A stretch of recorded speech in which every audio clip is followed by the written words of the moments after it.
देखिए, भारत में जितना आसान शादी करना है, उससे कई लाख गुना मुश्किल शादी को तोड़ना है, यानी कि तलाक लेना है।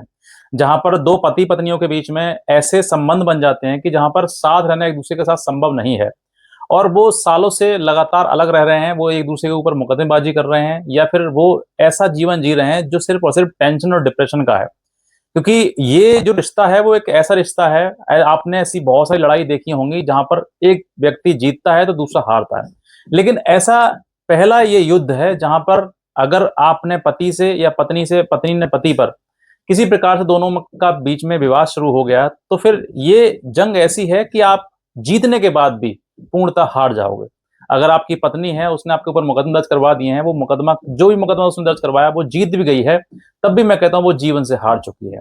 और अगर वो हार गई है, तब भी हार गई है। यानी कि हारना जीतना इसमें कुछ नहीं है। इसमें अगर आप किसी प्रकार से रिश्ते में हैं और आपका रिश्ता सही है, अच्छा चल रहा है, स्वस्थ है, तब तो आप जीवन जीत रहे हैं। और अगर आपका दोनों का विवाद शुरू हो गया, तो एक ऐसी लड़ाई यही है जिसमें आप जीतने के बाद भी पूर्णतः हार जाओगे। आप पति हैं, पत्नी हैं, कोई भी हैं, लेकिन अगर आप जीत भी रहे हैं ना, जीत भी गए, तब भी हार जाओगे। क्योंकि जो समय जीवन का आपने, जो बहुत ही ज्यादा अच्छा और गोल्डन पीरियड होता है, गोल्डन टाइम होता है, वो समय आपने पूर्णतः लड़ते लड़ते निकाल दिया। देखिए, अभी तक मैं आपको, अगर मैं पूरा पूरा अनुभव बताऊं ना, तो एक वीडियो में बता नहीं सकता हूं, लेकिन इतना कहूंगा कि ये लड़ाई आपकी बेफिजूल की है, किसी काम की नहीं है। कहीं ना कहीं ये जब जंग शुरू होती है तब महिला की जीत होती है, लेकिन जब जंग का अंत आता है, यानी कि उस लड़ाई का अंत आता है, तो फिर पति की जीत होनी शुरू होती है।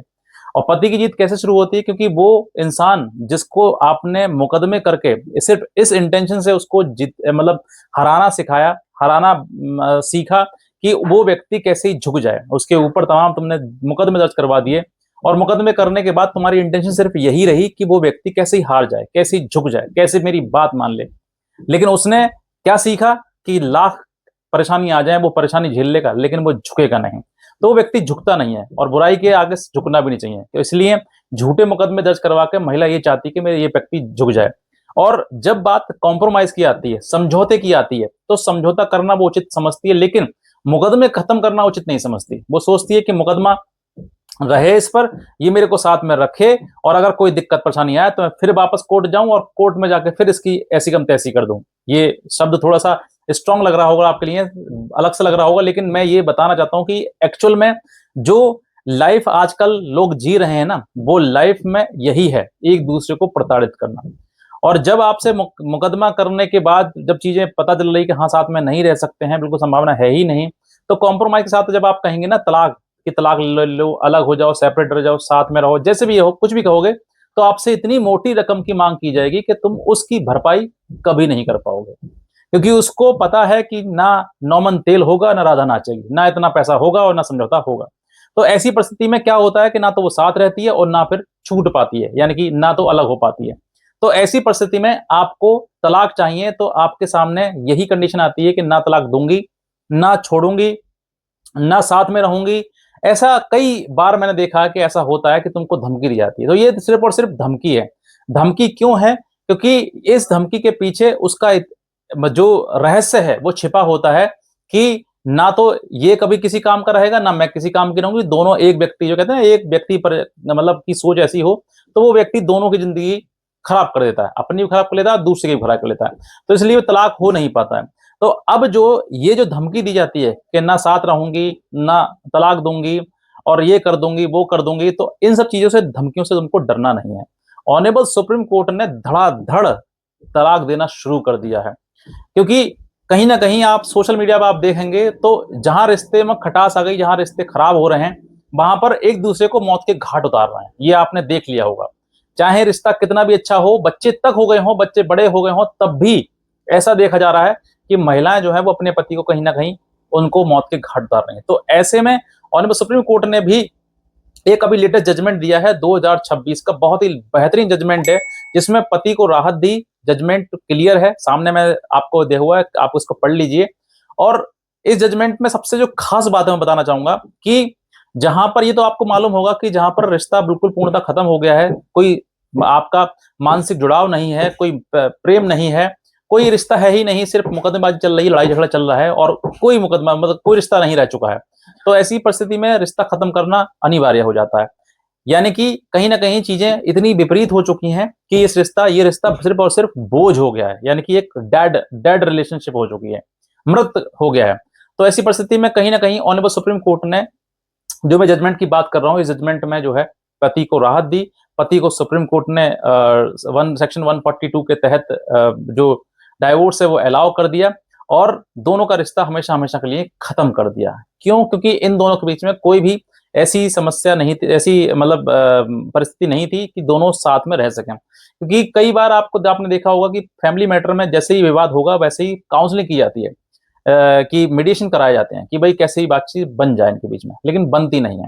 तो ऐसे ही कई बार इस जजमेंट का में भी यही हुआ है कि कई बार लोअर कोर्ट से लेकर और हाई कोर्ट से लेकर सुप्रीम कोर्ट तक कई बार मतलब हर जगह मेडिएशन करवाया गया। मेडिएशन के बाद जो है बात सामने आई कि साथ में रहना संभव है ही नहीं और पति ने डाइवोर्स का फैमिली कोर्ट में फाइल किया और फैमिली कोर्ट में फाइल करने के बाद वहां पर उसने अपनी बात प्रूफ नहीं कर पाया, तो वो डिसमिस हो गया फैमिली कोर्ट।